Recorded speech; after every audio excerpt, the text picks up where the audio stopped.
تو میری سند میں اپنے ہاتھوں سے اس نے لکھا ہے، میرے ساتھ اب بھی محفوظ ہے، وہ بڑے والا سند ہے، مصلی والا، بڑے والا، اس میں لکھا ہے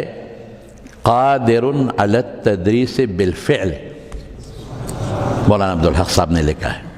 ویسے میں طالب علم کے زمانے میں بھی یہ قافیہ یہ وغیرہ کتب پڑھاتا تھا، تو بات یہ ہے کہ میں نے ان کی خدمت کی ہے۔ ان نے فرمایا کہ میں جب دارالعلوم دیوبند گیا تو وہاں داخلہ کے اوقات ختم ہوئے تھے، اسباق تو شروع نہیں ہوئے تھے اور بعض پیریڈ شروع بھی ہوئے تھے، تو مجھے انہوں نے کہا کہ ہم آپ کو داخلہ دیں گے، آپ پشاور سے آئے ہیں، یہ تو ایک ملک تھا نا پاکستان اور انڈیا، لیکن آپ کی لنگر کا اور کھانے کا بندوبست آپ کے خود اپنے ذمہ، آپ کے لیے جگہ تو یہ ہے کہ مسجد میں آپ رہو، بستر یہاں پھیلاؤ، لیکن کھانے کا بندوبست پر ٹائم ختم ہو گیا ہے، ابھی داخلہ کا ٹائم ختم ہو گیا ہے، تو بس آپ کو داخلہ وغیرہ ہم دیں گے، لیکن روٹی وغیرہ کا بندوبست آپ کا اپنا ہوگا۔ یہ بہت سارے پٹھان لوگ جاتے تھے یہاں سے دارالعلوم دیوبند، یہ افغانی لوگ بھی جاتے ہیں۔ درمیان میں لطیفہ بھی سناؤ، میرے دادا نے کہا کہ ایک افغانی طالب العلم آیا تھا،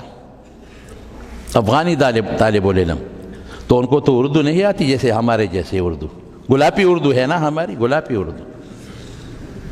تذکیر و تاریخ کا فرق تو ہم کر نہیں سکتے۔ باچا خان جو پوری دنیا میں گھوما پھرا تھا نا، باچا خان، خان عبدالغفار خان، اٹک میں ایک دفعہ تقریر کر رہے تھے تو اس نے کہا میرا قوم، تو کسی نے کہا کہ حضرت قوم مؤنث ہے، آپ نے میرا قوم کہا، یہ میرا قوم نہیں میری قوم کہوں، تو اس نے سرحد کی طرف، اسی وقت سرحد تھا، یہ ہاتھ اٹھایا اور کہا کہ بھئی میرا قوم مذکر ہے، اگر آپ کی مؤنث ہو تو آپ مؤنث کریں۔ تو افغانی طالب العلم جب آیا تو اس نے ناظم صاحب کو کہا کہ میں آپ کے ساتھ دخول کرنا چاہتا ہوں۔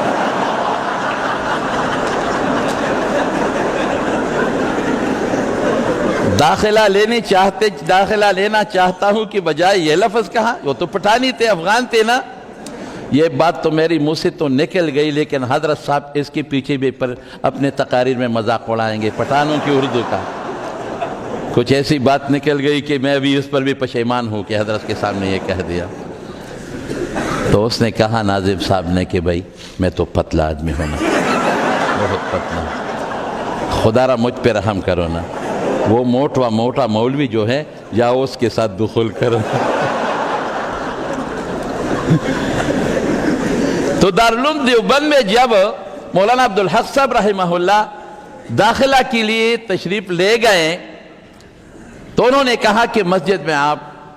اپنے بستر کو رکھو اور روٹی وغیرہ کا بندوبست اپنا کرو، ابھی ہمارے ساتھ جو انتظامات ہیں بس ان طلباء کے لیے زیادہ نہیں۔ اس نے فرمایا کہ میں بہت پریشان ہو گیا کہ بھئی میرے ساتھ تو اس نے پیسے بھی نہیں کہ ہم بازار سے کھانا منگوا لیں، اور یہ ہمارے پٹھانوں کا جو وظیفہ کا سسٹم ہے یہ تو وہاں ہے نہیں، کیا کریں۔ تو ایک آدمی، ایک لڑکا تھا میرے ساتھ، وہ آیا، میری پریشانی دیکھ کر کہا کہ کیوں پریشان لگتے ہو، میں نے سارا ماجرا سنایا۔ تو اس نے کہا کہ اگر آپ کی نصف روٹی پہ گزارا ہوتا ہے اور تھوڑی سی سالن تو میں آپ کو روزانہ کے حساب سے لا دوں گا۔ میں نے کہا ٹھیک ہے، پورے سال اسی طالب العلم دے نصف روٹی اور تھوڑا سا دال وغیرہ ایک پیالی میں مجھے صبح اور شام کو وہ لاتا تھا اور میں کھاتا تھا۔ کہاں پوچھو نہیں کہ کہاں سے لاتے ہو۔ جب سال گزر گیا اور وہ بندہ بھی قندہاری تھا، قندہار کا تھا، سال کے بعد میں نے پوچھا کہ آپ نے یہ نصف روٹی اور یہ نصف پیالہ دال کہاں سے مجھے دے دیا؟ اس نے کہا کہ میرے لیے دارالعلوم دیوبند سے ایک روٹی مقرر تھی، ایک پیالہ دال، تو میں نے آپ کے ساتھ بانٹ لیا، نصف آپ کا اور نصف میرا۔ یہ تھے طالب العلم۔ میں نے کہا وہ قندہاری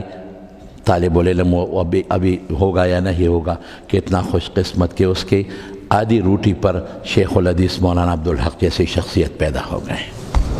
یہ وہ گزارا کرتے تھے۔